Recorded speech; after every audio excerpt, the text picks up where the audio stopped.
Walang taong yayaman ng pagtatrabaho ng 8 to 5 araw-araw. So may OT ka pa. Ilang taon na kasi tayo to. Alam mo yun, hanggang ngayon hindi ka pa rin successful. Pinapasahod ka pa rin ng mga mayayamang tulad ko.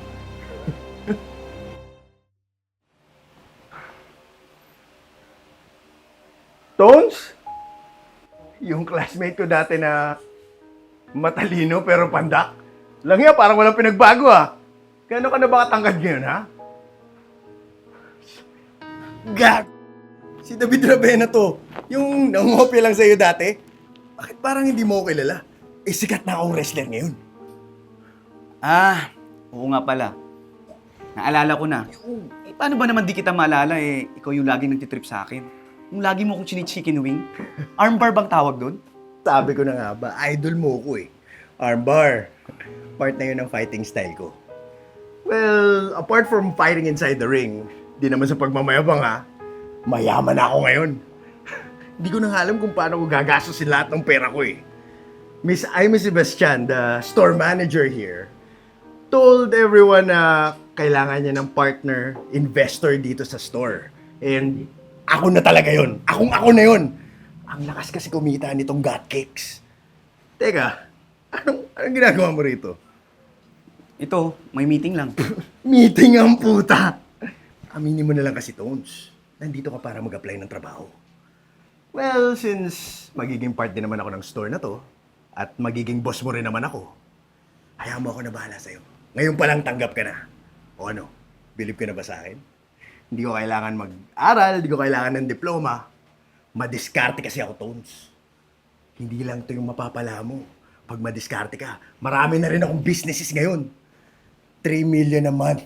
3 million a month, pre, ang kinikita ko. Kaya mo ba yun? Diskarte kasi ang pinipili ko, pre. Hindi diploma. Pero, may ba tayo, Tones, ha? Ikaw ba may business ka rin ba? Pormahan pa lang kasi natin, Tones. Parang kapasata tayo ngayon. Business? May alam ako ng konti pero hindi pa rin sapat yun. Pagtapos ako ng pag-aaral, actually, okay na ako sa buhay Yan yung sinasabi ko sa'yo, Tones. Diploma ka kasi ng diploma. Wala ka namang mapupuntahan dyan. Sa school, pare, hindi tinuturo paano maging mayaman. Tinuturuan ko kung paano maging empleyado. At walang yumaman ng pagiging empleyado, Brad. Aminin mo na sa sarili mo. Walang taong yayaman ng pagtatrabaho ng 8 to 5 araw-araw. So may OT ka pa. Ilang taon na kasi tayo, Tones. Alam mo yun, hanggang ngayon hindi ka pa rin successful. Pinapasahod ka pa rin ng mga mayayamang tulad ko. Actually, okay naman kami ng pamilya ko eh. Success is happiness, sabi nga nila, di ba? Yung makontento ka kung anong meron ka. Yan yung problema, Tones eh. Hanggang ngayon, yung mga in-denial empleyado mindset talaga, nagkikick in pa rin. Yung mga sinasabi nyo na okay lang ang simpleng buhay, money can't buy happiness. Anong uring mindset yan, Tones? Mabibili ng pera ang kaligayahan, bro. Tingnan mo yan siya. Tingnan mo si Ma'am Amy Sebastian. Ang gandang babae, di ba? Napakadaling makuha niyan. Papasakayin ko lang yan dun sa pula kong sports car sa labas, oh. May kakama ko na yan. Ganun lang kadali. Makukuha mo lahat ng gusto mo kapag marami kang pera. Ay mali, madiskarte ka at mapera ka pa. Hindi ka tulad ng empleyado na may diploma. Diba? Panahon ngayon, palamuti na lang yan eh.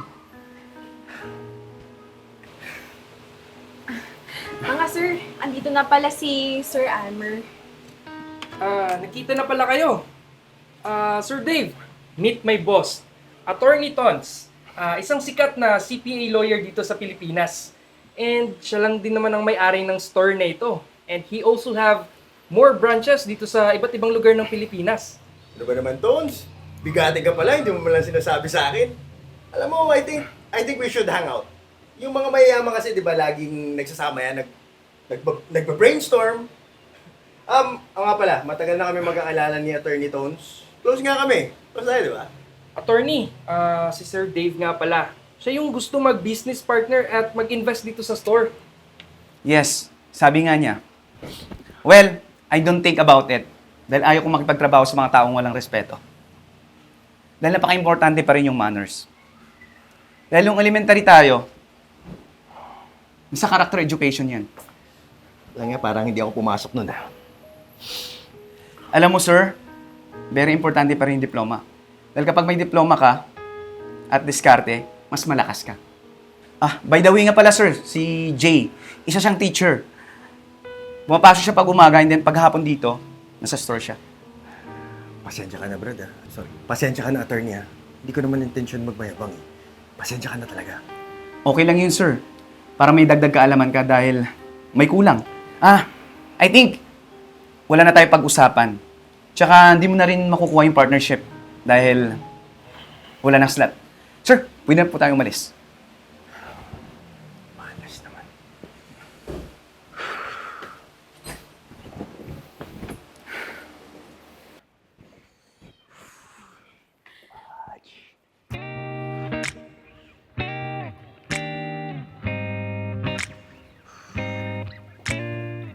Hey baby, pwede ka bang maka-date with you? Let ride that red sports car there sa labas.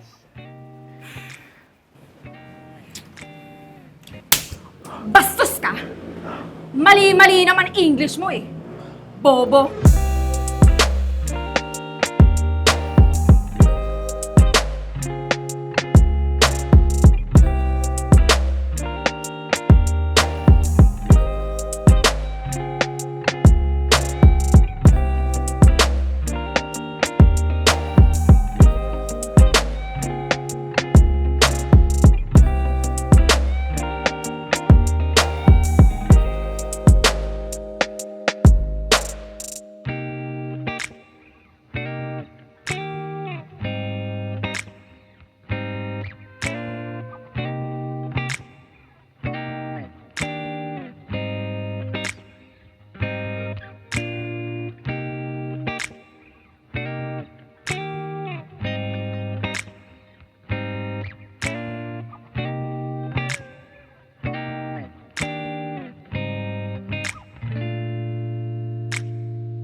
Na tayo bata, Tons eh. Alam mo yun? Sorry. Butang na. Pahinga ka lang muna. Sorry! Dinaan mo ko sa ganyan, ha? Wala nang slot. Sir, pwede na po tayo umalis. Malas naman.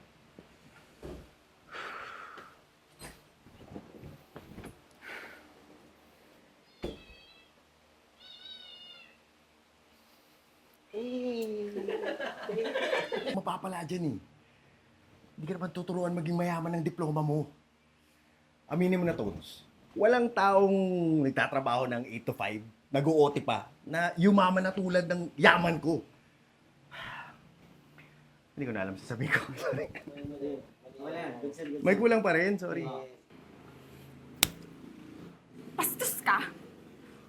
English ka pa eh. Bobo ka naman.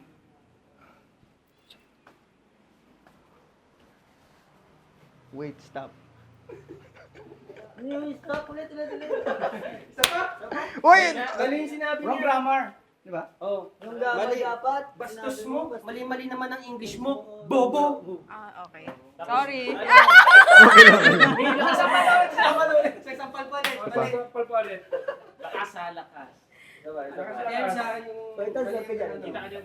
Mali lang ang English mo. Teka lang, King, ah. Teka lang. Wait lang.